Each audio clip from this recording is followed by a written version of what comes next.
আমাদের সমাজে এমন অনেকে আছে যারা আপনার সৌদির সাথে মিলিয়ে মানে ঈদ পালন করছে, আবার সৌদির সাথে মিলিয়ে সিয়াম পালন করছে। অর্থাৎ তাদের কথা হচ্ছে পুরা বিশ্বব্যাপী আমরা একই দিনে সিয়াম পালন করব, একই দিনে ঈদ পালন করব। তাদের কথা হচ্ছে এটা। এদিক কিন্তু রাসূল সাল্লাল্লাহু আলাইহি সাল্লাম কিন্তু বলেছেন যে তোমরা চাঁদ দেখে সিয়াম রাখো এবং চাঁদ দেখে মানে ঈদ পালন করো। চাঁদ দেখে আমাদের ঈদ করতে হবে, চাঁদ দেখে সিয়াম পালন করতে হবে। এখন আমার কথা হচ্ছে, আমি যদি চাঁদ দেখতে না পাই, আমি চাঁদ দেখতে পাচ্ছি না, তাহলে আমি কিভাবে সেদিন ঈদ পালন করি? কোন লজিকে, মানে কোন যুক্তিতে আমি এটা করব? আমি তো চাঁদ দেখতে পাইনি। এখন অনেকে বলবে যে সৌদির সাথে বাংলাদেশের টাইমের পার্থক্য মাত্র এই ৩ ঘন্টা। তো এই ৩ ঘন্টা পার্থক্যের কারণে আমরা একদিন পরে কেন মানে ঈদ করছি? আমরা একদিন পরে কেন সিয়াম পালন করছি? ৩ ঘন্টা পার্থক্য আমরা দেখছি। হ্যাঁ? আমরা কিন্তু বিষয়টা কি? সৌদি কিন্তু ৩ ঘন্টা পরে, তাই না? সৌদি আরব কিন্তু ৩ ঘন্টা পরে।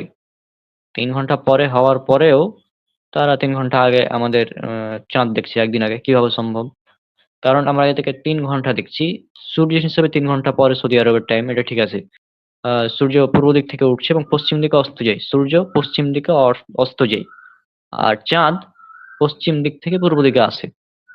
বিষয়টা হচ্ছে এইটা। হ্যাঁ?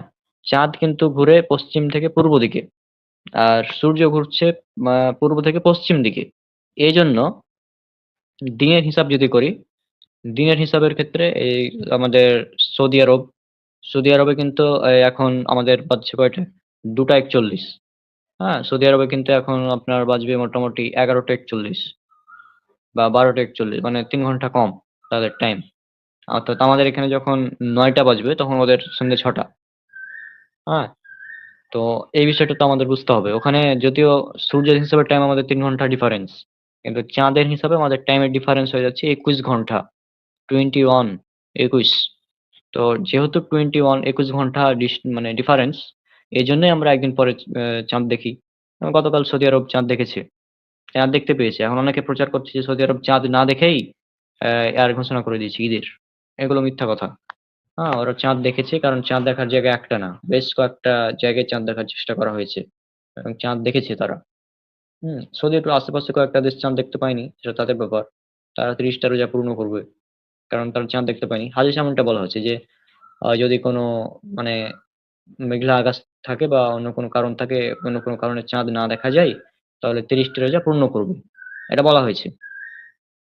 তো এই কারণে তারা ৩০টা রোজা পূর্ণ করছে। তো আমরা যদি এখন আজকে চাঁদ দেখতে পাই রাত্রে, মানে সন্ধ্যার পর, ইফতারের পর, তাহলে আমাদের কালকে পরশুদিন সরি কালকে ঈদ। যদি চাঁদ দেখতে না পাই তাহলে আমাদেরও ৩০টা পূরণ করতে হবে। আর এখানে আরেকটা ব্যাপার আছে যে আমাদের এটা হচ্ছে ঈদ এবং সিয়াম, এটা মূলত রাষ্ট্রীয়ভাবে যেটা নির্দেশনা দেওয়া হয় সে অনুযায়ী আমাদের চলতে হবে। নিজের মন মতো করে আজকে আমরা ঈদ পালন করে নেবো, এমনটা হবে না।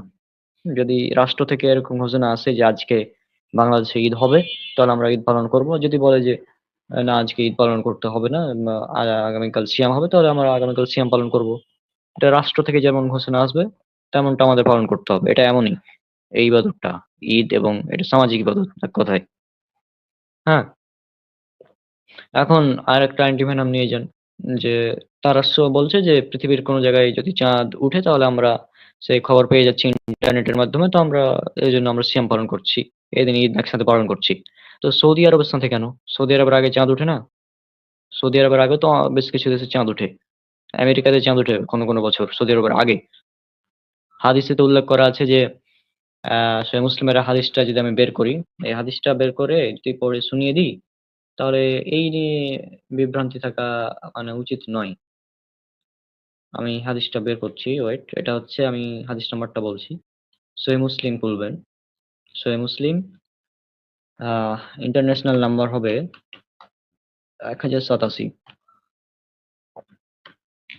হাদিস একাডেমি ২৪১৭, সম্ভবত ২৪১৭, হ্যাঁ সরি ২৪১৮। তো এই হাদিসটা হচ্ছে মেন এই বিষয়ে। মানে এই হাদিসটা যদি কেউ বুঝে যায়, ওকে আর মানে এই হাদিসটা যদি একজন কেউ বুঝে যায়, তাহলে ওকে আর করার প্রয়োজন নাই যে সিয়াম একই দিনে রাখতে হবে না আলাদা দিনে রাখতে হবে। কারণ এটা তো হাদিস, হাদিস স্পষ্ট আছে। আমি এ বিষয়ে ভিডিও বানিয়েছিলাম। এটা হচ্ছে সহিহ মুসলিম হাদিস একাডেমি, কিতাবুস সিয়াম, বুক অফ ফাস্টিং, রোজা অধ্যায়। আহ 2418 নম্বর হাদিস। হ্যাঁ, 2418 নম্বর হাদিস। আর আন্তর্জাতিক নাম্বার হচ্ছে 1087। পরিচ্ছেদ দেখুন, এই পরিচ্ছেদটা রচনা করেছেন ইমাম আহ নববী রাহিমাহুল্লাহ, অর্থাৎ সহিহ মুসলিমের যিনি মানে বাব বা পরিচ্ছেদগুলো রচনা করেছেন। আমি সম্ভবত ভিডিওতে বলেছিলাম ইমাম মুসলিম রাহিমাহুল্লাহ এটা রচনা করেছেন, এই বাব বা অনুচ্ছেদটা ইমাম মুসলিম রাহিমাহুল্লাহ না, এটা হবে ইমাম নববী রাহিমাহুল্লাহ। ইমাম নববী রাহিমাহুল্লাহ তিনি এই পরিচ্ছেদটা রচনা করেছেন। তো তিনি এখানে বলছেন, দেখুন, নিজ নিজ শহরে চন্দ্রোদয়ের হিসাব অনুযায়ী কাজ করতে হবে। এক শহরের চন্দ্রোদয়ের হুকুম উল্লেখযোগ্য দূরত্বে অবস্থিত অন্য শহরের ক্ষেত্রে প্রযোজ্য নয়। এ বাবটা বা এ পরিচ্ছেদটা, এই অনুচ্ছেদটা যদি বুঝেন তাহলেই যথেষ্ট আশা করছি। তারপরেও দেখুন, এখান থেকে হাদিস শুরু হচ্ছে। আহ কুরায়ব রাহিমাহুল্লাহ থেকে বর্ণিত, হারিসের কন্যা উম্মুল ফজল তাকে সিরিয়ায় মুয়াবিয়া রাদিয়াল্লাহু আনহু এর নিকট পাঠালেন। আচ্ছা, বুঝলাম। হারিসের কন্যা উম্মুল ফজল তাকে সিরিয়ায় মুয়াবিয়া রাদিয়াল্লাহু আনহু এর নিকট পাঠালেন। মুয়াবিয়া রাদিয়াল্লাহু আনহু তিনি সাহাবী। আর কুরায়ব রাহিমাহুল্লাহ তিনি একজন তাবেঈ। হ্যাঁ, তাবেঈ মানে যারা সাহাবীর সাক্ষাৎ পেয়েছেন। তো ভালো কথা, তাকে পাঠালেন। তারপর কুরায়ব বললেন, অতঃপর আমি সিরিয়া পৌঁছে তার প্রয়োজনীয় কাজ সমাপন করলাম। অর্থাৎ তিনি সিরিয়া পৌঁছালেন এবং তার যে সব কাজ ছিল তিনি সেগুলো সমাধান করলেন, মানে সম্পন্ন করলেন। আমি সিরিয়ায় থাকাতে রমজান এসে গেল। আমি জুমার রাতে, পয়েন্ট ইট, আমি জুমার রাতে রমজানের চাঁদ দেখতে পেলাম। অতঃপর মদিনায় মাসের শেষ দিকে আমি মদিনায় ফিরে এলাম। এখানে দুটি পয়েন্ট আছে, যে তিনি জুমার রাতে রমজানের চাঁদ দেখলেন এবং মাসের শেষ দিকে মদিনায় ফিরে আসলেন। তারপর আহ, যখন মদিনায় তিনি ফিরে আসলেন তখন আব্দুল্লাহ ইবনে আব্বাস রাদিয়াল্লাহু আনহু, তিনিও সাহাবী, তা তাকে সিয়াম বা রোজা সম্পর্কে আলোচনা প্রসঙ্গে আমাদের জিজ্ঞেস করলেন, তুমি কখন চাঁদ দেখেছো? অর্থাৎ আব্দুল্লাহ ইবনে আব্বাস রাদিয়াল্লাহু আনহু তিনি কুরায়বকে জিজ্ঞেস করছেন, তুমি কখন চাঁদ দেখেছো? তিনি বললেন, কুরায়ব বললেন, আমি বললাম, আমি তো জুমার রাতেই চাঁদ দেখেছি। পুনরায় জিজ্ঞেস করলেন, তুমি কি নিজেই দেখেছো? আমি বললাম, হ্যাঁ। অন্য লোকেরাও দেখেছে এবং সিয়াম পালন করেছে? তখন তিনি বললেন, এমনকি মুয়াবিয়া রাদিয়াল্লাহু আনহু সাহাবী, তিনিও সিয়াম পালন করেছেন। তিনি বলেন, আমরা তো শনিবার রাতে চাঁদ দেখেছি। পয়েন্ট ইট। সো মানে মুয়াবিয়া রাদিয়াল্লাহু আনহু তারা শুক্রবার রাতে চাঁদ দেখেছেন। হ্যাঁ, মানে জুমার রাতে, শুক্রবার রাতে। আর ইবনু আব্বাস অর্থাৎ সিরিয়াতে তারা শুক্রবার রাতে চাঁদ দেখছেন।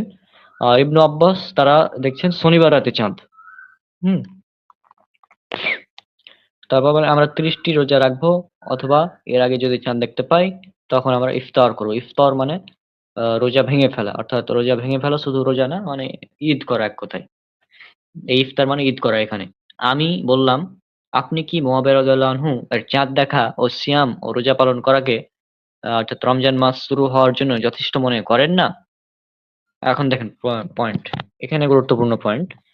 হ্যাঁ, যে এখানে ইবনু আব্বাস রাদিয়াল্লাহু আনহু তিনি একজন সাহাবী, মুয়াবিয়া রাদিয়াল্লাহু আনহু তিনিও একজন সাহাবী। তো একজন সাহাবী তিনি সিরিয়াতে চাঁদ দেখেছেন আগে, তিনি সিরিয়াতে একদিন আগে চাঁদ দেখে আগে সিয়াম পালন করেছেন। কিন্তু এখানে আরেকজন সাহাবী ইবনু আব্বাস রাদিয়াল্লাহু আনহু তিনি কিন্তু তাকে যখন প্রশ্ন করা হলো যে, আপনি কি মুয়াবিয়া রাদিয়াল্লাহু আনহু এর চাঁদ দেখা ও সিয়াম ও রোজা পালন করাকে রমজান মাস শুরু হওয়ার জন্য যথেষ্ট মনে করেন না? এটাই হচ্ছে মেইন পয়েন্ট আমাদের। তখন তিনি বললেন, ইবনু আব্বাস রাদিয়াল্লাহু আনহু তিনি বললেন যে, না, রাসূলুল্লাহ সাল্লাল্লাহু আলাইহি সাল্লাম আমাদের এভাবেই চাঁদ দেখে সিয়াম ও রোজা পালন করা ও ইফতার করার জন্য নির্দেশ দিয়েছেন। এটা হচ্ছে main point. Islamic foundation 2395, Islamic centre 2396। তো আমাদের পয়েন্ট হচ্ছে এই হাদিস থেকে এটাই, যে এটা হচ্ছে সাহাবী রাদিয়াল্লাহু আনহু তাদের জামানার ঘটনা এবং এটা সহিহ মুসলিমের হাদিস। এটাকে কেউ জয়ীফ, জাল, ভিত্তিহীন, বানোয়াট বলার কোনো সুযোগ নেই, যেহেতু এটা সহিহ মুসলিমে উল্লেখ করা হয়েছে। এটা একদম সহিহ ঘটনা, এতে কোনো সন্দেহ নেই। এখানে রাসূল সাল্লাল্লাহু আলাইহি সাল্লাম যেটা নির্দেশ করেছেন সেই নির্দেশকে পালন করা হয়েছে শুধুমাত্র। এখন অনেকে বলতে পারেন যে, তাহলে ওই যে আরো হাদিসে যে উল্লেখ করা আছে যে, যখন তোমরা খবর পেয়ে যাবে যে এই ঈদ বা চাঁদ দেখেছে, চাঁদ দেখা গেছে এমন খবর যখন পেয়ে যাবে, তখন তোমরা সিয়াম পালন করে নিবে। তাও খবর পেয়ে গেলে সিয়াম পালন করব কখন? যখন আমরা আকাশ মেঘলা আছে, আমরা চাঁদ দেখতে পাচ্ছি না। তখন আমরা এটা করব। হ্যাঁ? কিন্তু যদি আমরা চাঁদ দেখতে পাই, আমরা চাঁদ দেখতে পাই, আমরা নিজ দেশে চাঁদ দেখতে পাচ্ছি। সেক্ষেত্রে খবরের প্রয়োজন কি? যখন আমরা খবর পাবো না, অর্থাৎ চাঁদ দেখতে পাবো না, আকাশ মেঘলা থাকার কারণেও, তখন আমরা খবর গ্রহণ করব। এ তাছাড়া তার আগে তো খবর গ্রহণ করার কোনো মানে হয় না। আর খবর কি গ্রহণ করব কি একজন আছে আমেরিকাতে, আর আমি আছি হচ্ছে এই বাংলাদেশে। এখন বাংলাদেশ এবং আমেরিকার মধ্যে পার্থক্য ১২ ঘন্টার। তো আমি যখন সূর্যের টাইমের পার্থক্য ১২ ঘন্টার। আর চাঁদের তো ২৪ ঘন্টা কাছাকাছি হয়ে যাবে। তো আমেরিকাতে আমি খবর পেয়ে গেলাম যে চাঁদ উঠে গেছে। সৌদি আরবেও চাঁদ ওঠেনি তখন। তার মানে কি আমি সৌদি আরবের একদিন আগে বাংলাদেশে মানে পালন করব? ঈদ এবং সিয়াম? এটা সম্ভব? এখন এটার কোনো অ্যান্সার আমি আশা করছি তারা দিতে পারবে না। অ্যান্সার নাই তো দিবে কি? তাই না? এখন আমি যে হাদিসটা দেখালাম, এই হাদিসটাই যথেষ্ট তাদের এই যারা একই দিনে ঈদ এবং সিয়াম পালন করছে, একই দিনে ঈদ এবং সিয়াম যারা পালন করছে, আজকে দেখলাম ফেসবুকে বেশ কয়েকটা ঈদের নামাজ পড়ছে অনেকেই। হ্যাঁ? মানে জাস্ট হাস্যকর বিষয়। তারা চাঁদ দেখতে পায়নি। সৌদি আরবে চাঁদ উঠেছে আমরা সিয়াম পালন ঈদ ঈদ করে নিলাম। তো সৌদি আরবের আগে মাঝে মধ্যে কানাডাতেও চাঁদ দেখা যায়। আমেরিকার বা পশ্চিমী দেশগুলো আছে ওগুলোতে আগে চাঁদ দেখা যায়। কারণ চাঁদ তো পশ্চিম দিক থেকে পূর্ব দিকে যায়। হ্যাঁ? তো এই বিষয়গুলো এরা বুঝে না। যারা তো আমি একটা কথা বলি যে এই একই দিনে সারা বিশ্বে একই দিনে ঈদ এবং সিয়াম পালন করা চাঁদ দেখে এটা অসম্ভব। বৈজ্ঞানিকভাবে অসম্ভব। এটা একটা সালাফদের বিরুদ্ধে। সালাফ মানে কি? সালাফ মানে আমাদের পূর্ববর্তীরা। তার মধ্যে ১ম হচ্ছে রাসূল সাল্লাল্লাহু আলাইহি ওয়াসাল্লাম, তারপর সাহাবীগণ। আমি ওই যে ২ জন সাহাবীর ঘটনা দেখালাম। তারা কিন্তু প্রসিদ্ধ সাহাবী। মুয়াবিয়া রাদিয়াল্লাহু আনহু এবং ইবনে আব্বাস রাদিয়াল্লাহু আনহু ২ জন সাহাবীর ঘটনা দেখালাম। তারা ২ জন সাহাবী। তাদের জামানায় একজন সিরিয়াতে, একজন মদিনাতে। তাদের জামানায় ২ দিনে যদি ঈদ পালন করা যায়, তো তুমি কে? তুমি কে যে আজকে বাংলাদেশে এসে বলছো যে সারা বিশ্বে একই দিনে ঈদ এবং সিয়াম পালন করতে হবে? Who are you? তারা তো সাহাবী। সাহাবীরা যদি ২ দিনে ঈদ পালন করতে পারে, সাহাবীরা যদি ২ দিনে সিয়াম পালন করতে পারে, একদিন সিরিয়াতে, একদিন মদিনায়। তো তুমি আবার কে যে একদিনে পালন করতে হবে বলার? এটার কোনো জবাব আছে কি? জবাব নাই। তারা এমনিতেই অনেকগুলো লজিক দিবে। অনেকে বলবে যে হাম্বলী মাযহাবের মত।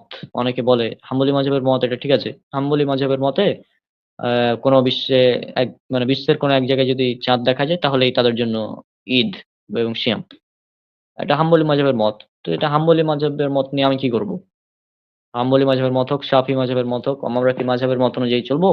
নাকি হাদিস অনুযায়ী চলবো? হাম্বলী মাযহাবের মত মানে ইমাম আহমদ বিন হাম্বল রাহিমাহুল্লাহ এবং তার যারা অনুসারী আছে তাদের গবেষণা। আর আমরা যেটা দেখব সেটা হচ্ছে ডাইরেক্ট হাদিস। ডাইরেক্ট হাদিসে বলা হচ্ছে যে ২ দিনে সিয়াম পালন করা হচ্ছে। তো এখানে হাম্বলী মাযহাবের মত নিয়ে আমার কি হবে? আমার তো কোনো প্রয়োজন নাই এ মতের। যেহেতু আমি হাদিস স্পষ্ট পেয়ে যাচ্ছি। তাই না?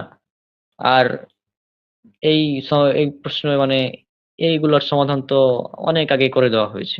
ওই হাদিসের বাবেরও প্রয়োজন নাই। হাদিসটা তো নিয়েছেন ইমাম মুসলিম রাহিমাহুল্লাহ। হুম?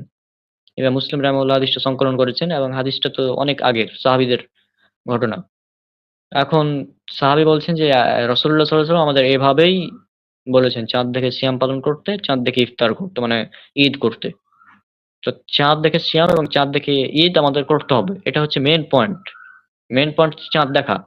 সৌদি আরবে কালকে চাঁদ দেখা গিয়েছে। আজকে বাংলাদেশে আমরা চাঁদ দেখতে পাবো সন্ধ্যার পরে। মানে প্রায় ২১ ঘন্টা পর। আমরা প্রায় ২১ ঘন্টা পরে চাঁদ দেখতে পাবো। তো যারা বলে যে ৩ ঘন্টার ডিফারেন্স, ৩ ঘন্টার ডিফারেন্স সূর্যের। কারণ সূর্য পূর্ব থেকে পশ্চিম দিকে যায়। আর এই ডিফারেন্সটা হবে চাঁদের। চাঁদের ডিফারেন্সটা যেহেতু পশ্চিম থেকে পূর্ব দিকে আসে, সেজন্য ২১ ঘন্টার ডিফারেন্স হয়ে যায়। অনেক সময় চাঁদ দেখার ক্ষেত্রে বিশ্বের এক প্রান্ত থেকে আরেক প্রান্তে ৪৮ ঘন্টা ডিফারেন্স হয়ে যায়। ৪৮ ঘন্টা। মানে ২ দিন। মানে কোন এলাকায় যদি ২৯ তারিখে আ ঈদ হয়, তো অন্য জায়গায় হবে ৩১ তারিখে ঈদ। হ্যাঁ? মানে এরকমও হয় মাঝে মধ্যে। তো এটা মানে বৈজ্ঞানিকভাবে অসম্ভব একেবারেই যে পুরো বিশ্বব্যাপী একই দিনে ঈদ এবং সিয়াম পালন করা। আমাদের জুবায়ের ভাই যিনি মহাকাশের ছবি তুলেন তিনি একটা ভিডিও দেখেছিলেন মানে ভিডিও বানিয়েছিলেন যে 3D সফটওয়্যারের মাধ্যমে তিনি জাস্ট বিষয়টা দেখিয়েছিলেন যে কিভাবে আমরা ঈদের চাঁদ দেখি এবং কেন একই সাথে সারা বিশ্বে ঈদ করা সম্ভব নয়। এই বিষয়টা তিনি ওই ভিডিওর মাধ্যমে সুন্দরভাবে তুলে ধরেছিলেন। তখন কিছু বলছে যে এই ভিডিওটা দেখলে যখন ক্লিয়ার হয়ে যাওয়া উচিত। তখন কিছু ব্যক্তি বলছে যে আমি তো এই মানে গোল পৃথিবীকে বিশ্বাসই করি না। আমি তো বিশ্বাস করি পৃথিবী সমতল। তো এই ভিডিওর কোনো মানেই হয় না তার কাছে। কি বলবো এখন? মানে যখন কোনো লজিকে পারবে না, তখন সে মানে বলছে পৃথিবীর আকৃতিকে আমি বিশ্বাস করি না এরকম। পৃথিবী যে গোল এটা সে বিশ্বাস করে না। তখন আমার কি বলার আছে? আর কিছু বলার আছে এখানে? কিছু বলে লাভ হবে? ও তো বিশ্বাসই করবে না যে পৃথিবী গোল। সুতরাং ওকে গোল পৃথিবীতে যতই উদাহরণ দেওয়া যাক, ও মানবে না। হ্যাঁ, এখন কি বলবো? কিছু বলার নেই এগুলোকে। তো যা হোক